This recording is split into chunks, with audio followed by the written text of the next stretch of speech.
창원시가 추진하고 있는 결혼 드림론, 여러분 혹시 들어보셨습니까?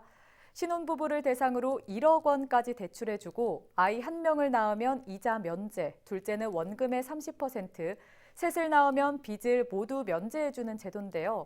그러나 시민들 사이에서는 이 제도의 실효성을 놓고 갑론을박이 벌어지고 있습니다. 김영민 기자가 거리로 나가 이야기를 들어봤습니다. 결혼 드림론 제도를 놓고 시민들의 의견은 엇갈렸습니다. 일부 시민들은 아이를 낳고 기르는데 돈이 많이 드는 만큼 현금이 큰 도움이 될 것이라고 말했습니다. 키우는데 그만한 비용을 좀 보전을 해주면 훨씬 좀 나을 수 있던 그런 동기부여가 안 되겠습니까? 그러니까 그게 뭐 내 하나의 어떤 이득보다는 사회 전체적인 그런 걸 생각하면 셋 정도 키우는 데는 좀 그만한 메리트를 줘야 되지 않겠나 그런 생각을 하죠. 결혼을 앞둔 신혼부부도 이 제도를 환영했습니다.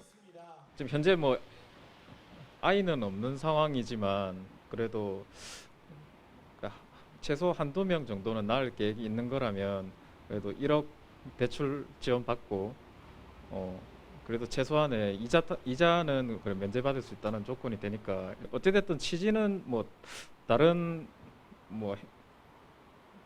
다른 지역보다는 그래도 조금 참신한 정책인 것 같아서 일단은 좀 반가운 입장입니다.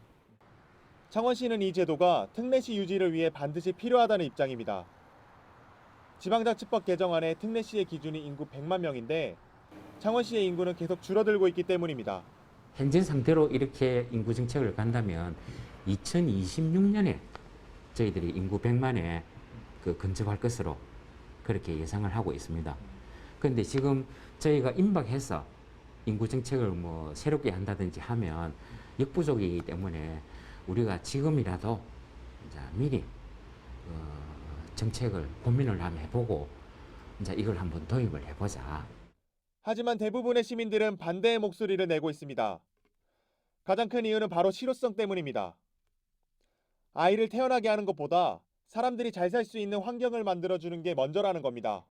창원시에 인구가 유입될 수 있는 어떤 그 경제, 그러니까 공장이 유입될 수 있는 그런 인프라 구성을 하는 게 그게 전반적으로 경제 활동적으로 나은 거지. 인위적인 애 3명에 의한 1억을 주겠다. 그 인구 특례시를 위한 100만을 창출하기 위한 거는 어떻게 보면 조금 제가 생각할 때는 좀 너무 좀 이해가 안 가는 부분이고. 또 어쩔 수 없이 아이를 낳지 못하는 사람들에게는 상대적 박탈감을 줄 수 있다고 지적합니다. 아이를 많이 낳는다고 1억을 탕감해준다? 그거는 만약에 아이를 못 낳는 사람들 있잖아요. 얼마나 아이를 못 낳아서도 지금 억울한데 1억을 들여서라도 놓고 싶은데 그거는 정말 아닌 것 같아요. 청년들도 하나같이 반대 의견을 쏟아냈습니다. 특히 취업을 준비하는 학생들은 원하는 일자리가 없어 어쩔 수 없이 다른 지역으로 가야 하는 상황인데 창원시가 청년들의 상황을 몰라도 너무 모른다는 겁니다. 당장 결혼을 한다거나 아이를 낳는다거나 이런 문제는 너무 멀게 느껴져서요. 청년들은 지금 취업도 안 되고 자기 먹고 살기도 바쁜데 결혼 이런 건 너무 먼 문제잖아요. 그래서 그냥 그 1억이나 그런 지원금들은 청년들 취업을 위한 그런 지원금으로 좀 쓰면 더 효과적이지 않을까 생각합니다. 온라인에서는 찬반 문제를 넘어 젠더 갈등으로도 이어지고 있습니다.